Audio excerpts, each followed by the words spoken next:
Pour ceux qui me connaissent, savent que je ne fais jamais mes émissions au hasard. À chaque fois que je présente une émission, c'est avec un objectif quelconque. Et mes émissions ont toujours été trop objectives. Ceux qui me suivent fréquemment le savent. Et c'est la raison même pour laquelle que je ne présente pas chaque fois et chaque jour mes émissions. Je le présente périodiquement.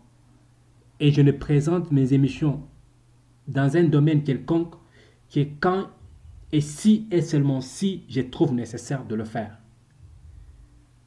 Pour ceux qui sont arrivés pour la première fois, nous aimerions vous présenter que sur cette chaîne, nous faisons les analyses sur l'actualité en République démocratique du Congo et dans le monde en général.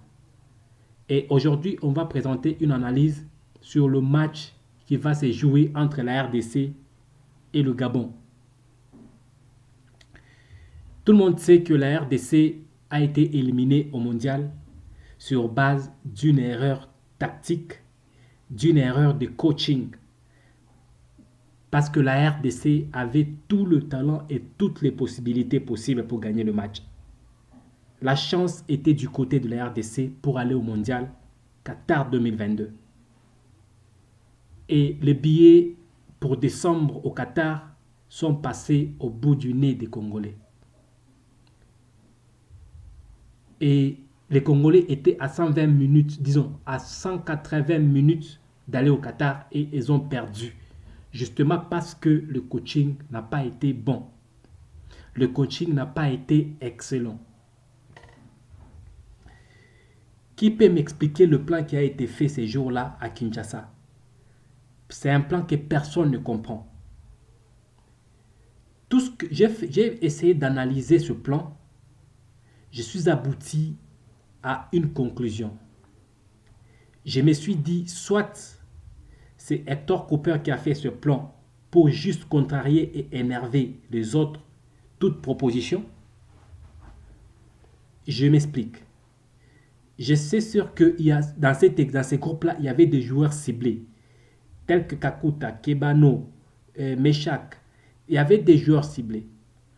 Et chaque fois que ces joueurs retournaient sur chaque proposition, et vous allez vous rendre compte que presque tous les joueurs qu'on était en train d'espérer voir jouer n'ont pas pu jouer. Soit c'est le premier match, soit c'est le deuxième match, soit les deux. Il y a des joueurs qui n'ont pas joué les deux matchs, tels que les Kebano. Et je me suis dit, soit le coach voulait justement prouver aux autres que c'est lui le patron du groupe et c'est lui qui prend des décisions, alors il décide qui il met au pas. Il décide qui il aligne au pas. Alors pour contrarier les autres, il décide de nous mettre les autres là. Je n'ai rien contre Bastien. Mais Bastien n'a pas encore l'expérience de match attention. Parce que le match qu'on a été éliminé pour mondial, c'était un match attention, à grande intensité, que Bastien n'est pas encore en mesure de supporter de tels matchs. On avait besoin des joueurs décisifs comme les Kebano. Et c'est quelque chose que le coach n'a pas tenu compte. Le coach n'a pas tenu compte de cet aspect-là. Et sur base de tout ceci, j'aimerais proposer quelque chose. Les choses que le coach doit devoir éviter demain afin que cela ne se répète pas, que la RDC ne répète pas les mêmes erreurs. Regardez, d'abord, j'ouvre une parenthèse. La RDC a livré plusieurs matchs pour les éliminatoires de la Coupe du Monde. La RDC n'a pas gagné 2-0 avant le dernier match. Avant les deux derniers matchs. Disons, les deux derniers matchs pour se qualifier au barrage. C'était le match contre la Tanzanie et aussi le match contre, j'ai oublié la seconde équipe, que la RDC avait pu gagner 2-0. Vous savez pourquoi? Parce que la RDC a pu changer son groupe et ça a pu s'adapter à la réalité. C'était juste une parenthèse. Voici maintenant ce que le coach doit éviter demain. Il doit éviter de faire un plan contre toute proposition, tout simplement parce qu'il a l'intention de prouver aux autres que c'est lui le patron du groupe. Tout le monde sait qu'Hector Cooper est le patron du groupe. Tout le monde sait que c'est lui le boss.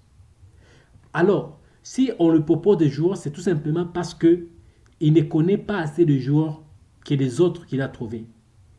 Mouni Zahira connaît l'équipe nationale. Il connaît nommément les joueurs. Et il parle la même langue qu'eux. Ce qui veut dire qu'il peut mieux communiquer avec eux que Cooper. Tout simplement, Cooper est là parce que certains joueurs ne respectent pas le coach natif parce qu'ils les connaissent à fond et ils connaissent leurs petites affaires qu'ils font à côté. Et sur base de ça, ils ne se respectent pas mutuellement. Et c'est à cause de ça que le coach doit éviter de commettre l'erreur qui a été faite au match des éliminatoires, au match des barrages pour le mondial. Faire un plan qui énerve tout le monde. S'il y a eu des disputes entre Bakambu et le coach, quoique Bakambu n'a rien à dire au coach, parce que Bakambu, vous savez ce qu'il a produit à l'équipe nationale depuis qu'il est là. Il a produit ce que je ne veux pas dire tout. Et si vous me permettez, je le dis quand même, il a produit du vide. Le passage de Bakambu à l'équipe nationale est égal à l'ensemble vide. Et quoique Bakambu ait produit du vide, mais Bakambu a eu quand même raison de tonner parce que Kebano au banc, Bastien sur terrain, pour un match aussi important, en tout cas, je ne comprenais absolument rien du tout. Et Bakambu était comme nous autres ici, c'était normal qu'il s'énerve et qu'il se fâche contre, vu qu'il était le capitaine quand même, ou soit vice-capitaine, quelque chose du genre, ou expert, je ne sais pas, avec quel... Il a été présenté, il a pu discuter avec le coach, avec quelle casquette. Mais sinon, bref, Bakambu a eu raison dans tout cela. Et le coach, voulant prouver qu'il est le coach, il a fait ce qu'il a fait et on a payé cash, on a été éliminé. Demain, c'est le premier match. On a encore 3 matchs à jouer. Disons, on a en tout 6 matchs. 3 matchs à jouer, aller, 3 matchs retour et nous devrons être premiers du groupe pour pouvoir se qualifier. Et sur base de cela, la RDC n'a pas droit à l'erreur. Et aussi, le coach doit éviter de faire des remplacements tardifs. Si le coach doit éviter de faire un plan qui énerve tout le monde, tout simplement parce qu'il veut prouver sa notoriété, il veut prouver sa suprématie, il veut prouver qu'il est le patron du groupe, il doit éviter cela. Et il doit aussi éviter de faire des remplacements tardifs. Si un joueur ne donne pas la 60e minute est le temps parfait pour faire des remplacements. La 60e minute, quand on fait des remplacements à la 60e minute, on est dans le bon. Pourquoi? Parce que le joueur a le temps de s'enquérir de la situation. Il a eu le temps de voir les erreurs de l'extérieur. Il a le temps d'être à l'intérieur, de s'acquérir de la situation, de se mettre dans le jeu et de jouer avec les autres. Et c'est à peu près pour cela que le coach n'a pas droit de faire les erreurs qu'on a eues l'autre fois, faire des remplacements à la dernière minute. Et aussi, le coach doit se rappeler que il a des adjoints, les adjoints qui connaissent le joueur. Et ces interprètes ne sont pas ses adjoints. Il ne faudrait pas que ces interprètes jouent le rôle des adjoints. Ces interprètes ne traduisent que ce qu'il dit. Et même alors, ça c'est une parenthèse que j'ouvre. Je me demande pourquoi il faut continuer avec un coach qui ne connaît absolument rien des langues que les autres parlent. On a la plupart des joueurs qui, d'abord le français leur complique. Nous sommes un pays francophone qui le français leur complique. Vous n'amenez même pas l'anglais parce qu'ils ont quelques mots d'anglais. Mais vous amenez l'argentin, un monsieur qui ne parle pas bien français, qui n'entend difficilement, qui ne connaît pas l'anglais, qui le comprend avec tâton, mais vous l'amenez l'argentin. Ça, la foot, c'est ce qu'elle fait. La FECOFA, c'est ce qu'elle fait. Je voulais dire. La FECOFA, c'est ce qu'elle fait. Mais ce qui est sûr, ce que je demande, c'est qu'il faudrait que la FECOFA convainque le coach à faire les choses et à les faire bien.